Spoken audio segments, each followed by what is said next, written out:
Globalist corporate welfare queens in Texas. Let's get dialed in.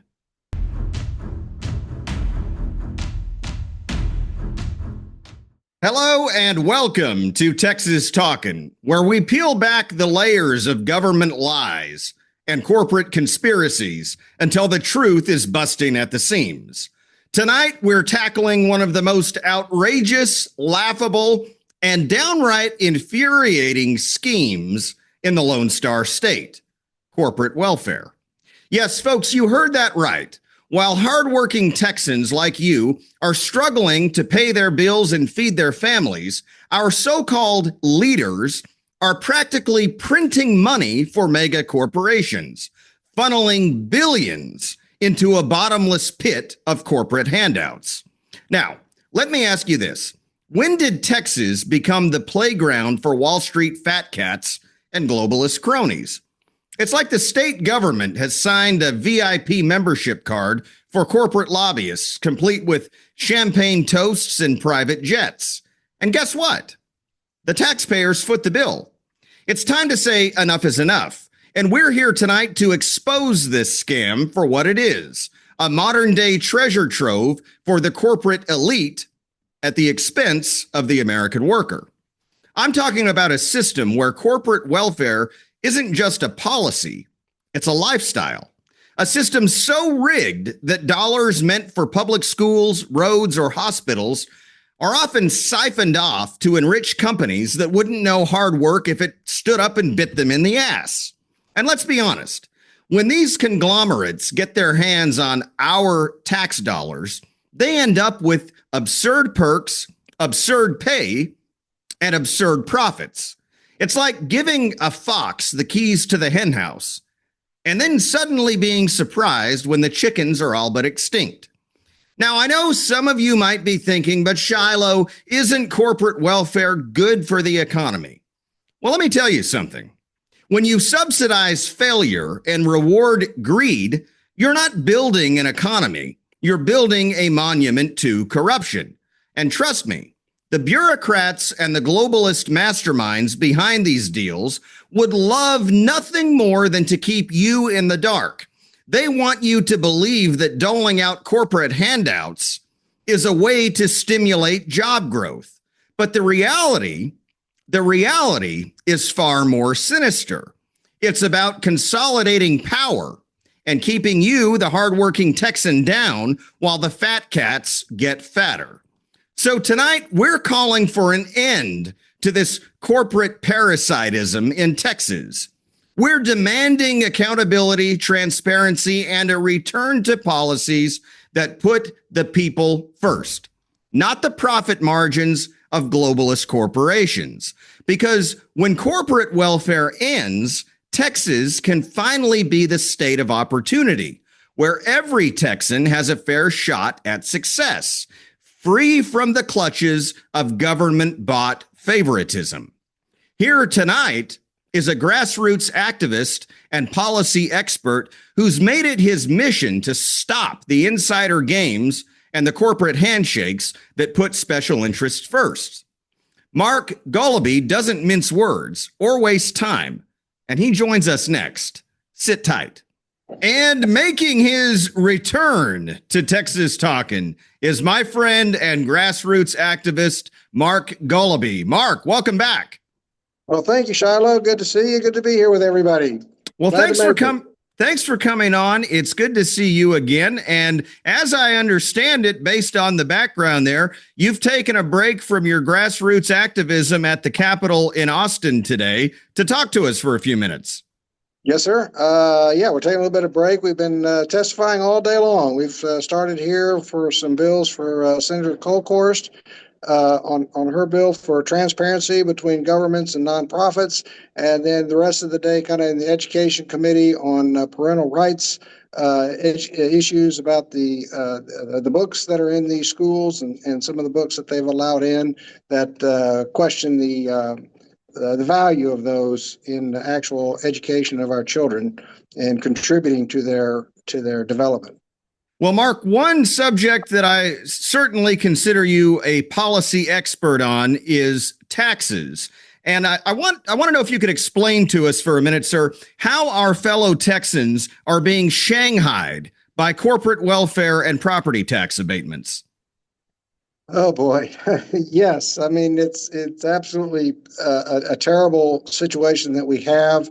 And after the grassroots went through in 2021 and fought back and beat back 20 years of Chapter 313, only to have them come back in 2023 and bring back Chapter 403.601 of the Texas Government Code. They really wanted to bury it deep. They did not want us to find it.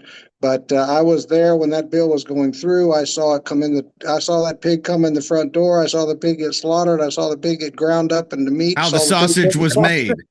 Saw it every step of the way, and tried to see how I could impact and influence and keep it from happening. But it was one of those kind of things where they just they were so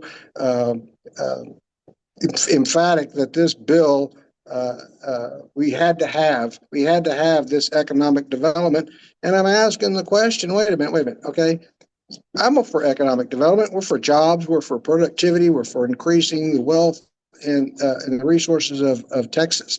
And if you want to come to Texas and you want to open up your business and you don't want to participate in helping with the infrastructure for the electricity that you'll need and the water that you and your employees are going to need, and you don't want to participate and you don't want to be a part of building that infrastructure, go find another state.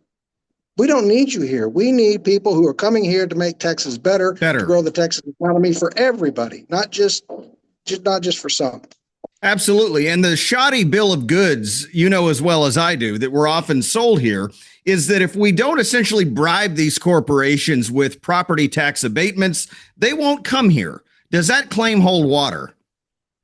Well, no. I mean, no. A lot of these companies are going to come here anyway. We're going to come here, and that's been proven over and over and over again by company after company, story after story about a company that looked around, said, "This is the best geography. This is access to the ports that we need. This is access to the minerals we need. This is access to the crops we need." Okay, so no, they're here. And heck, even. Samsung even testified at a TARA meeting that this was the least thing of their consideration. They were looking at expanding from their Austin, adding in, I think it was Pflugerville where they added it, okay, added another plant, and they're up there testifying right there on stage at a TARA meeting that, no, the abatement really wasn't critical. It was, a good workforce in Texas, an educated workforce, and close to our existing manufacturing facility. And that was Samsung, and they've gotten a lot of our taxpayers' money. People are getting taxed off their property, taxed out of their homes, and yet we feel compelled that we need to be sitting there paying the corporate property taxes for this organization, company, endeavor, whatever it is.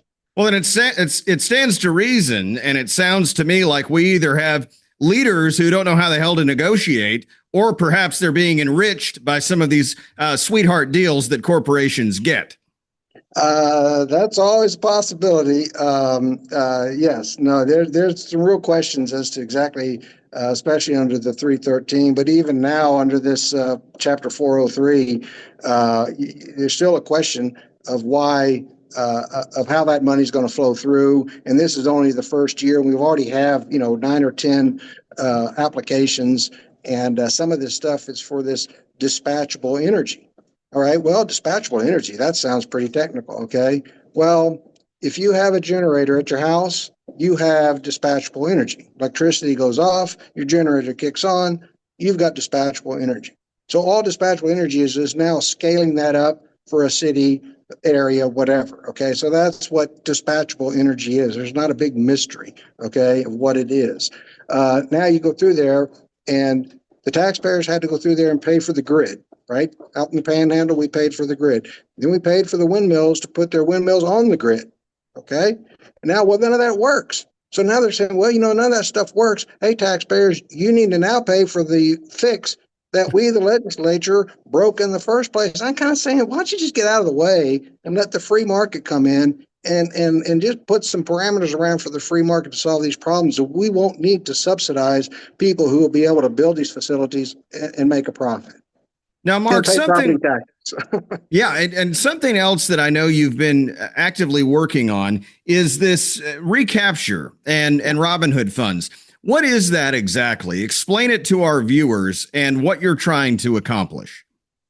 um, recapture is a element of Texas Supreme Court found that a child who grows up in a school district that doesn't have the property values to fund a full education, okay, versus a child who might be growing up in a very high value neighborhood, whether it be in the inner city, very rich area, Dallas and that kind of area, where there are refineries or the other areas. So the concept of it isn't so much. There's no school district that pays that's saying, "Oh, this we don't want to pay this, or we don't see the value in this wealth equalization recapture." Okay, So, what is wealth equalization? Sorry to interject, but I want to make sure we're clear on terminology here. Okay, sure. So the wealth equalization just says that a child who grows up in, I don't know, Pampa, Texas, okay, will have the same funding and resources available to them from the state of Texas for their education as a child growing up, like I say, along a refinery or some other type Okay. of okay. So yeah, so we want, I want Texans in Pampa have a great education too. Okay, Sure. it benefits all of us. So that's not the issue, and but the issue becomes when the school districts pay this money, okay? Where's the accounting for it? And I've done the math. I've gone all over. School districts that are paying this are paying somewhere around 25 to 28% of their budget, right, is going to pay these recapture bills. So that means Wow. when you write your check to the school district, that dollar, well, 28 cents of that dollar is not going to your school district. It's not supporting your school district. It's not paying for your buses. It's not paying for, all the things in your school district. Is going into this fund that the comptroller gets and then says, hey, look, it all just trickles down and we have wealth equalization. And we're saying when you commingle all those funds, then we don't know, A, if we're achieving wealth equalization, and there's no accounting to the school districts that pay it, nor the taxpayers who pay the school district that money. And that's it's just wrong. And all we're really asking for is, can you please account for these funds better and give us a better accounting, because this wealth equalization, property values are going up all over the state of Texas. They're going up everywhere, right? That means that the school districts that are quote unquote in the low value, well, their values are going up too. So the population needing recapture, is the population of school districts that need recapture also has to be getting lower. So when you sit there and you say, hey, we're collecting $4 billion, how's it getting applied? We don't know.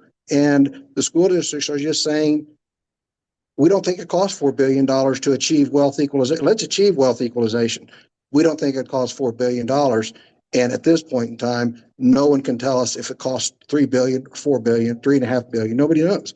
And if we had that answer, we could go back to the school districts that pay and lower down. And wouldn't that be great if the state of Texas did achieve wealth equalization across the state without having to go out and take from other school districts? Sure, sure. And I know another issue that is of concern to many is the idea that retired people, folks who are even over the age of 60, are having to pay taxes that fund schools. Their children, if they had any, are long since graduated and out of school. What are the chances of legislation being authored or signed onto that would not require those citizens who are age 60 and beyond, or perhaps even younger, from having to pay taxes that fund school districts? Well, I mean, as a Texan, there's an element, again, of saying that we need to have an educated base and we need to support education. So, I appreciate that and participate in that. But to your point, which is why I go through and promoted when I ran for comptroller, promoted a no child in district tax exemption. And I would apply that both to the voucher system, the homeschool, all right, and the private school. Well, if your kid is not in the school district, okay, you would get an exemption. Wouldn't be 100%, okay, but you would go through there. So if you're a young family starting out and your children aren't in the school district yet, you would participate in the exemption. When they not have to pay the taxes. Right. And then when your kids you enrolled your children into the school district, then you would lose that exemption. Okay. When they graduate, like you said, when they graduated and went off from high school, okay, then you would be back off and you'd be getting the exemption again. So during that time, when your kids are enrolled, you are using all of the facilities of the public education system in your community, then yes, you would be contributing more to that process. But once your children are out, you would then have a lower property tax, or you'd have a property tax exemption that would credit off some of that tax. It wouldn't be 100%. We're not saying, hey, you don't pay anything, but 35% or something, some percentage reduction, and that would apply both for somebody who's homeschools, private schools, and again, or don't have any children in the district. So it's a way to try to address all those concerns. Now, Mark, you put out probably as many or more newsletters as I do podcast videos, and a lot of what you write is very good. It's spot on and relevant to what's going on in Austin. How can people follow you or perhaps subscribe to some type of newsletter to get your writings? Well, I have my website, goodgovernance.today, www.goodgovernance.today. And they can go goodgovernance.today. We'll put that up. Good.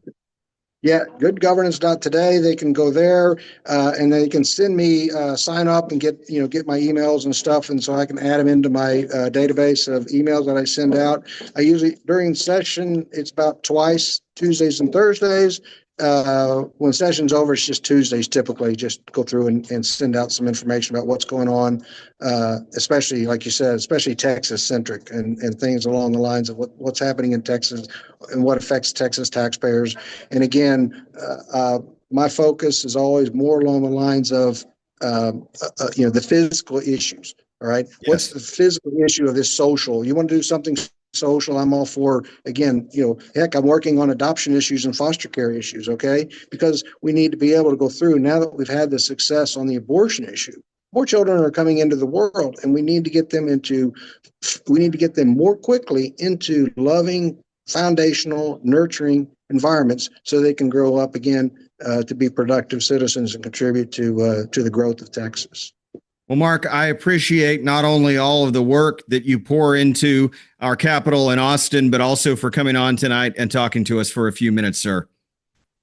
Thank you, Shiloh. Tell everybody hello for me. Will do. May God bless you, and may God continue to bless the great state of Texas. Stay dialed in to interviews and content just like this by clicking that follow button on my Facebook page, or hit the subscribe button to learn more about exclusive access that you won't want to miss.